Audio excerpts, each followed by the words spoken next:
Assalamualaikum warahmatullahi wabarakatuh. Jumpa lagi sama channel Lapi Weekends TV Edukasi Cryptocurrency. Oke teman-teman, para pioner, semoga lancar menunaikan ibadah puasanya. Dan sebentar lagi 2 jam lagi kita akan berbuka puasa. Oke teman-teman, kali ini ya kita masih membahas mengenai Picoin. Bahwasannya Picoin di harga stagnan itu membuat para pioner yang tidak setia mungkin goyah minatnya. Tetapi kalau yang setia, bahkan di saat market terus mengalami turun, mereka terus menambah muatan dicicil. Menambah muatannya dicicil step by step. Ya. Kalau bagi yang yakin dengan proyeknya. Tapi kalau yang tidak yakin, mungkin dia sudah jual atau cut loss ya. Nah, itu salah besar teman-teman ya. Ada yang mengatakan posisi $1 itu jual dulu semua. Ya. Nanti beli lagi di bawah. Ya kalau turun. Kalau nggak turun, aset sudah dijual, dia terbang. Nangis kita. Jadi teman-teman, kita lihat dulu market sebelum kita mengulas masalah burning, pembakaran token P network, Picoin. Jadi itu akan berdampak harga yang terbang. Tapi kita lihat dulu market. Ini teman-teman fluktuasi kalau menggunakan time frame 7 hari, market posisinya stagnan. Ini kalau time frame yang 1 hari, fluktuasinya bullish dalam 1 hari. Tetapi market masih konsolidasi. Kalau lihat dari grafik teman-teman, ini besar potensi untuk rally, untuk pump. Karena sudah melewati tanggal 23 ini, besok atau lusa mungkin ada simbol akan pump sampai di akhir bulan ini. Karena pelaksanaan burning itu isunya disinyalir itu akan di bulan Maret inilah. Karena di waktu dekat ini akan terjadi pumping harga P network ini.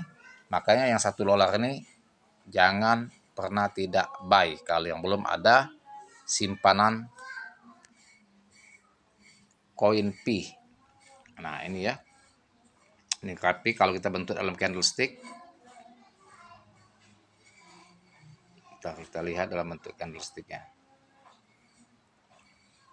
Nah ini teman-teman, candlestick ya, kalau untuk 1 hari memang sudah menunjukkan indikasi akan mulai ya bullish, akan berbalik tren. Kita lihat ya posisinya.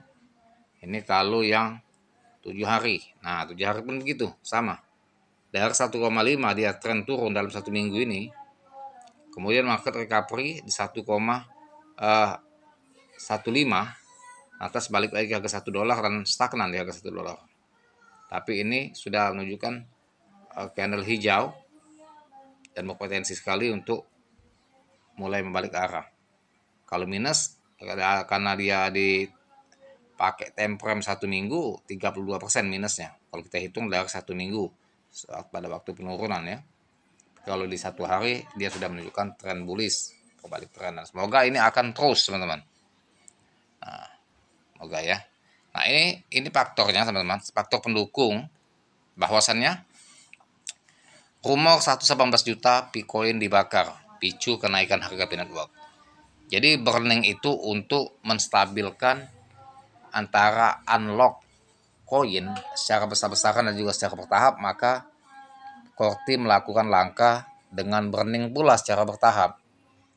Jadi yang gagal-gagal KYC itu bisa di burning ya. Dan juga ya memang sudah saatnya untuk burning. Sehingga untuk bisa mengimbangi antara unlock dengan burning. Kalau banyak supply yang masuk, ya penambahan supply akibat unlock ya, burningnya tidak seimbang, maka harga akan anjlok.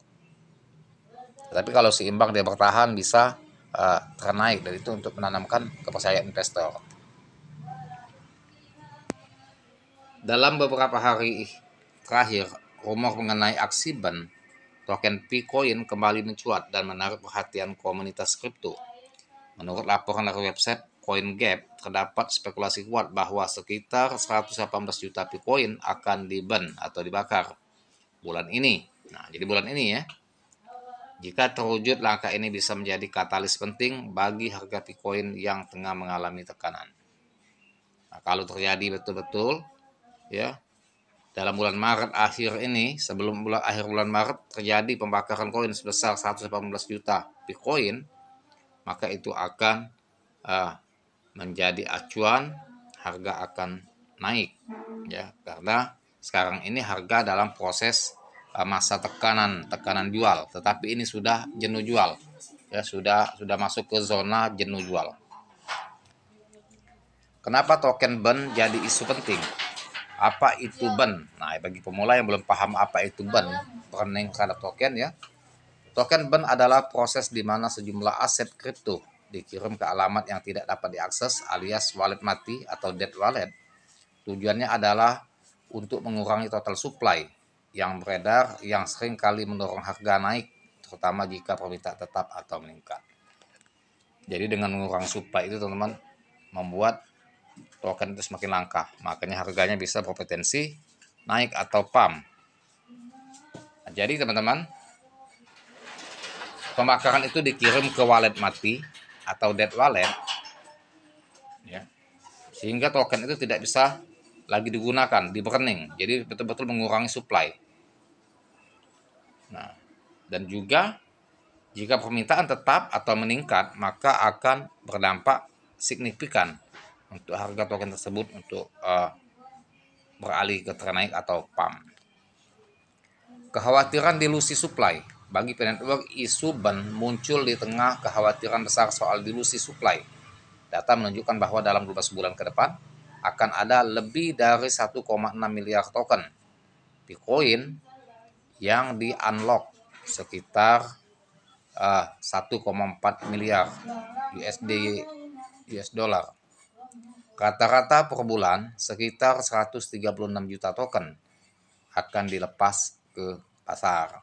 Nah, jadi antara pelepasan token unlock itu 136 juta token dengan 118 token juga yang di-burn itu untuk menyeimbangi antara unlock dengan burning.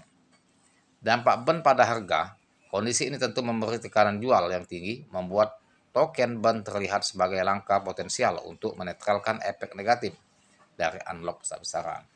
Jadi kondisi ini memberikan tekanan jual yang tinggi, membuat token di BEN terlihat sebagai langkah potensial untuk menetralkan efek negatif dari unlock besar-besaran. Tentunya unlock besar-besaran, teman-teman, berdampak koin itu bisa turun harganya. Makanya dari tanggal 17 itu kan unlock bertahap terus mengalami penurunan, penekanan. Jadi mereka itu ketika dilepas unlock, mereka lakukan penjualan masif, ya. Penjualan Bitcoin secara masif. Nah, itu yang akan berdampak harganya semakin turun. Tetapi kalau diimbangi dengan burning terhadap token tersebut, maka akan menahan harga dan juga bisa harga itu menaik. Ketika dia tertahan, lantas ada investor yang tertarik, posisi dia stagnan, lama atau konsolidasi, maka menarik minat investor untuk buy. Tapi kalau harga terus mengalami penurunan, investor tidak akan tertarik untuk beli Bitcoin ini, karena dia khawatir beli posisi sekarang, kalau harga terus turun, maka akan berisiko, ya, ambruk investasinya. Sangkutnya sangat besar. Sedangkan yang namanya pause atau whale, ya, itu kalau buy dalam skala besar tentunya, ya. Dua skema BEN yang mungkin terjadi. Meski belum ada konfirmasi resmi dari tim inti P-Network, komunitas dan analis memprediksi ada dua pendekatan BEN yang mungkin akan diambil. Satu, BEN token dari pioneers yang gagal KYC. Nah, jadi bisa membakar token dari pioneers yang gagal KYC, ya. Nah, itu akan di-BEN. Kan token itu kan hilang, tidak dimiliki, nah itu akan di-BEN. Banyak pioneers yang menambang Pi tapi tidak menyelesaikan proses KYC dan belum migrasi ke mainnet. Dari 50 juta pengguna, hanya sekitar 12 juta yang berhasil migrasi. Token milik pengguna yang tidak aktif ini berpotensi besar untuk di-burn. Nah, untuk dibakar. Jadi kan kalau dibakar teman-teman, token-token yang tidak tidak menyelesaikan proses KYC ini, itu akan supply semakin berkurang. Nah, semakin supply berkurang, maka efek harga itu akan naik, ya, itu. Jadi ya langkah yang keduanya, BEN biaya transaksi dalam ekosistem. Saat mainnet Pi diluncurkan, terdapat sekitar 100 aplikasi dalam ekosistemnya. seiring waktu transaksi dari ekosistem ini bisa menghasilkan Pi yang kemudian dibakar untuk mengontrol supply. Nah, jadi saat mainnet Pi ya diluncurkan, itu ada 100 aplikasi dalam ekosistemnya. Nah, jadi itu transaksi dari ekosistem itu menghasilkan Pi semuanya kan. Nah, itu di-ban juga supaya dapat mengontrol supply-nya. Nah, itu teman-teman ya, informasinya ya, analisa teknikal harga Bitcoin. Nah, ini sudah saya bahas dulu ya, pola head and shoulders. Ya. Tuh, sudah membentuk pola itu, makanya dia disinyalir akan pump dalam waktu dekat. Candlesticknya sudah menunjukkan pola head and shoulders. Resiko turun di bawah $1 itu sudah kita bahas juga, dan dia sudah turun dan sudah balik lagi recovery walaupun masih stagnan di harga $1. Nah, ini potensi kenaikan harga didukung juga oleh ETF. Nah, jadi itu akan bisa berpotensi selain burning, maka akan pumping ketika itu disetujui ETF tadi ya. Nah, itulah teman-teman informasi dan edukasi saya berikan. Semoga bermanfaat para pioner ya, semangat terus, dan impian akan jadi miliarder akan jadi kenyataan. Tetap rapatkan barisan dan selalu positive thinking terhadap P-Network. Sebelum edukasinya, semoga bermanfaat. Jangan lupa dibantu subscribe channel saya, like, share, serta komen. Dan saya Assalamualaikum warahmatullahi wabarakatuh.